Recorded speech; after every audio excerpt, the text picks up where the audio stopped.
we're mad at something, no? Who here is mad at something? Clap your hands. So my first question is, kapag may kapitbahay kayo, ano yung ginagawa nila na nakakairita? Videoke. Ano yung mga hindi mo magawa ngayon kasi sobrang init? Sex daw, Sure. sex. Sinabi mo yan. Loud and clear. Kung nagrerenta kayo sa bahay nyo ngayon, bakit kayo aalis? Walang aircon. Oh, from the balcony naman. Kung kapitbahay nyo yung ex nyo, ano yung pinakaayaw nyong quality niya? Cheater. Okay, cheater. Kung kapitbahay lang, Kung ha? kapitbahay, kung di mo kapitbahay, okay lang. Alright guys, so ngayon, we're going to rant about these things that you gave us. Pero magra-rap kami.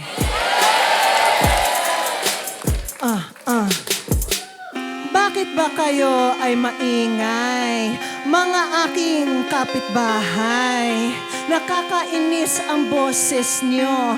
Pwede bang tumahimik na kayo? Alam nyo ba, it should be nice if you're singing in your house. You can sing real thrice, pero dapat ito ay napaka-fun. Pero yung kanta mo lang ay total eclipse of the sun. Grabe naman itong weather. Hindi ma-turn on ang aking partner. Hindi ko siya grabe sobrang ma-turn on hanggat hindi i-on ang aming aircon. Kaya bakit ayaw mo makipag-sex? Dahil ito ba ganyan ka na lang text ka ng text? Sabi ko sa'yo forever tayo pero hindi mo man lang pinapansin ako. Hey, my landlord. I'm loving this second floor. Pero bakit ganon po, sir? Aircon nyo, nawawala, sir. Tumatagda aking pawis. Aking kilikili na mamawis. Akin na ang aking susi. Bibigay nyo iyong sukli. Ang ex kong si Peter, alam ko naman na siya ay cheater. Pero binigay ko pa rin sa kanya aking puso. Ngayon ako ay nagmumukmok. Pero bakit nandito ka sa aking tabi? Tinutulungan mo ako na maghabi. Nako, Peter, nakakabaliw ka kahit ikaw ay nangangaliwa. Why do you have to sing at night?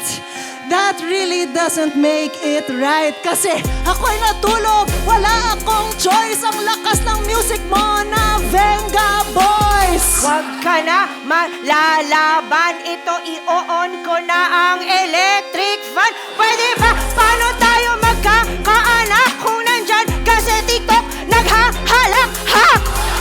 Okay, nilagyan mo na ng aircon. Okay, sige, andyan na ang panahon. Pero bakit aircon parang na-hex?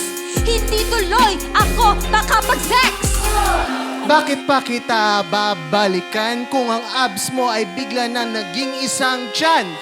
Ngayong ikaw ay isang ama, kailangan pa ba kitang ikama?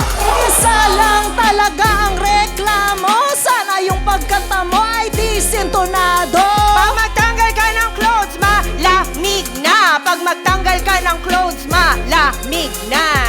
Hindi naman ako isang hater. Gusto ka lang naman yung inverter.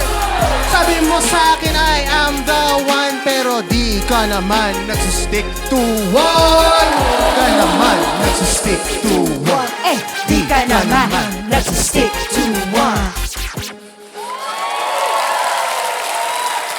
Yeah, that's angst rap, ladies and gentlemen.